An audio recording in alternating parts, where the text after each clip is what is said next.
Welcome to జయా వంటలు. ఈరోజు మనం చేయవే రెసిపీ రండి చూపిస్తా. ఈ ఉలువలు అండి, నల్ల ఉలువలు రాత్రి బాగా ఒక 4-5 సార్లు కడిగి నానబెట్టుకున్నాను. ఈరోజు మన ఉలువ గుగ్గులు ఉలువ చారు చేయబోతున్నాము.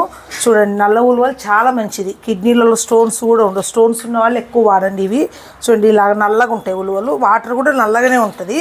ఇది ఉలువ చారు.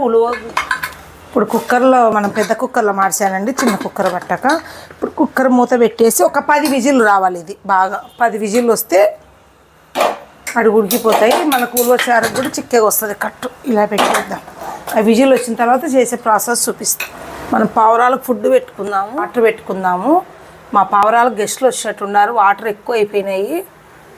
వాటర్ అయిపోయినాయి. విజిల్ వచ్చిన తర్వాత చూపిస్తాం. ఇంకా మనకి ఇప్పుడు విజిల్ పోయిందండి. దశ ఎలా ఉడికేయో మనం ఇప్పుడు ఈ వరబుట్లో వేసేసుకుందాం. ఇవన్నీ చిక్కగా వచ్చింది చూడండి కట్టు, అన్నీ ఉడికే లోపల. అందరూ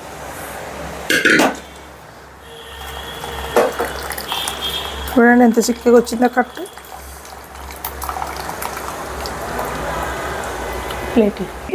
ఇప్పుడు ఇది వడేసుకున్నాం కదండి. ఇది ఉలువ చారుకు, ఇది ఉలువ గుగ్గుళ్ళకు. ఇప్పుడు దీంట్లో ఏమేమి వేయాలనేది చూపిస్తాను. ఫస్ట్ ఉల్లిపాయ, ఇవన్నీ పొడుగు కట్ చేసుకునేటివి. ఇప్పుడు అన్నీ పెట్టుకొని చూపిస్తానండి. ఇప్పుడు 2 గ్యాస్ వెలిగించుకుందామండి. ఇది ఉలువ చారు. ఇది బాగా ఉడకాలంగా చిక్కబడాలా. దీంట్లో ఏమేమి వేసి చూపిస్తాను. ఉల్లిపాయ ఒకటి వేసాను. ఇప్పుడు దీన్ని చూపిస్తాను, గుగ్గుళ్ళని. అది ఉడుకుతుంటుంది. గుగ్గుళ్ళకి ఆయిల్ వేసుకొని, ఆయిల్ వీటి ఎక్కాల. కొంచెం పసుపు దాంట్లోకి, కొంచెం కారం. కారం ఎక్కువ ఏం పట్టదు.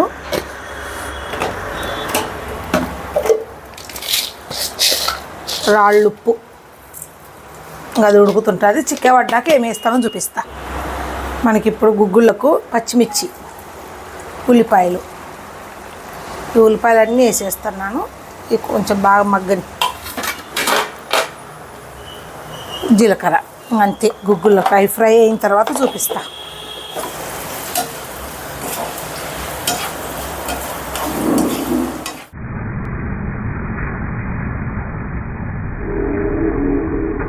ఇప్పుడు మనం దీంట్లో కొంచెం కరివేపాకు వేద్దాము. దీంట్లో 2 రెమ్మలు కట్ల కరివేపాకు, చింతపండు. నేను గుజ్జు తీసి పెట్టుకుంటాగా, మనమేం నానబెట్టుకోవాల్సిన అవసరం లేదు. నా చింతపండు సరిపోతుంది. అది దగ్గర పడ్డాక పోపు పెట్టేది చూపిస్తాను మీకు. మనకు కొత్తిమీర, పుదీనా, మెంతి అండి. మనకు ఆ ఉల్లిగడ్డలు ఎర్రగా లేదు, ఒక పచ్చివాసన వేలాగా మగ్గితే చాలు. ఇది అది మగ్గితే మనం వేసుకోవచ్చు. మనకు ఫ్రై అవుతాయి కనుక ఉల్లిగడ్డ ఇలాగ అన్నీ వేసేసుకోండి. అవి నేను చారులు వేసేస్తాను. ఇలాగన్నీ కలుపుకోవటమే. ఇంకా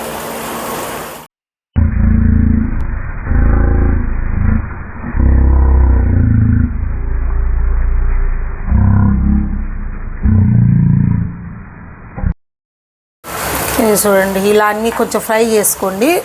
ఇది ఉప్పు, పచ్చిమిర్చి అంత ఫ్లేవర్ అంతా దీనికి గుగ్గులకు పట్టేలాగా మీరు గూగుల్లో చూసుకోండి. నల్ల ఉలువలు ఏదానికి మంచిది, తెల్ల ఉలువలు ఏదానికి మంచిది అనేది అందరికీ తెలుస్తుంది.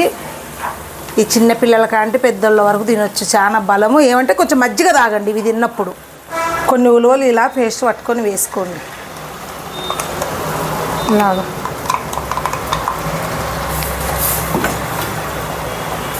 ఇలాగా తొందర చిక్కబడుతుంది, బాగుంటుంది టేస్ట్. ఇవి అయిపోయినాయండి. మనకు గ్యాస్ కట్టేసుకుందాం. ఇంకా ఇది బాగా అంతన్ని పట్టేసినాయి.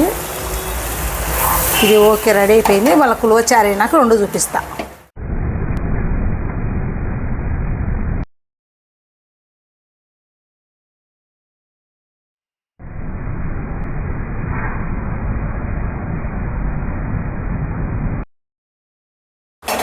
గ్యాస్ వెలిగించుకొని మనం పోపు పెట్టుకుందాం. ఇప్పుడు ఉలువ చారు కూడా రెడీ అయింది. అలా పెట్టుకొని నెయ్యి వేసుకోవాలి. ఉలువ చారుకు వచ్చేసి నెయ్యితోనే మనం పోపు పెట్టుకోవాలి. దీంట్లోకి ఏం లేదు. 4 చిత్తగొట్టుకున్న ఎల్లుల్లిపాయి, కొన్ని ఆవాలు, ఇదో చూడండి, కొన్ని ఆవాలు, ఒక ఎండుమిరపకాయ, 2 రెమ్మలు కరివేపాకు, కొంచెం జీలకర్ర, ఇంకే. ఇంకా దీంట్లో ఏం వేసేది ఉండదు నెయ్యిలో. ఇది మాత్రం కొంచెం కొత్తిమీర లాంటిది అట్లా వేస్తున్నా స్మెల్ కోసం. బాగా ఫ్రై అయినాక మనకు పోపు అయింది.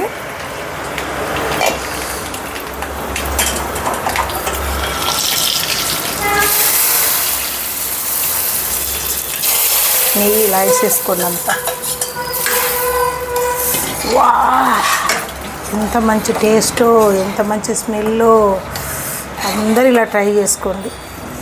ఇది బిర్యానీలోకి వాడుకోవచ్చు, చికెన్లోకి వాడుకోవచ్చు. నేను నెక్స్ట్ చూపిస్తాను ఉలువ చారుతో ఏమేం చేసుకోవాలనేది కూడా మనం సర్వ్ చేసుకుందాం. వా, చూడండి, మనకి 2 రెడీ అయిపోయినాయండి. చూడండి, టేస్ట్ చూస్తా. చాలా బాగున్నాయి. అందరికీ మరీ చెప్తున్నాను, ఇవి తీసుకున్నప్పుడు ఎక్కువ మజ్జిగ, పలసని మజ్జిగ తీసుకోండి, వేడి చేయదు. ఎందుకంటే సమ్మర్ కదా, వింటర్లో అయితే మజ్జిగ అవసరం లేదు. ఇది ఉలవచారు. అన్నీ సరిపోయినాయండి. అన్నిలాగే చేసుకోండి. లైక్ చేయండి, షేర్ చేయండి, సబ్స్క్రైబ్ చేయండి. మరిన్ని వీడియోస్ కావాలంటే కామెంట్ బాక్స్లో కామెంట్ చేయండి. Okay, bye, done.